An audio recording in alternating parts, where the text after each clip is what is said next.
in those areas that were determined to be a tip.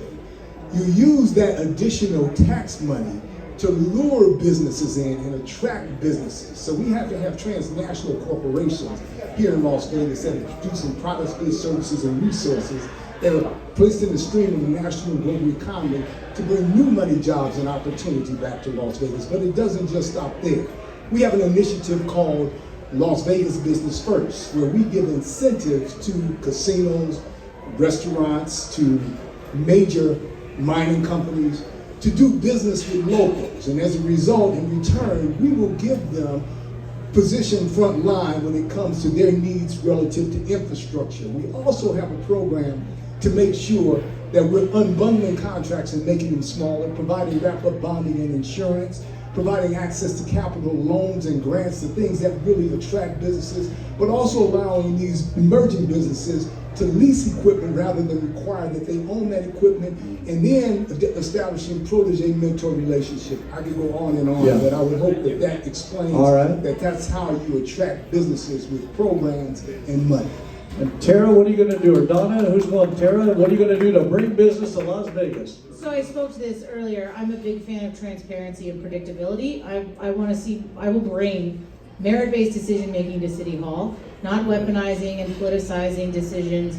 I am not a fan of government picking winners and losers, so I am not a fan of throwing money at business and industry, but I am a fan of making a truly competitive landscape where the greatest idea can prevail, but through predictability and transparency in the process, so that your time to market is shorter. There's real cash value in that because cost of capital, carrying costs, etc.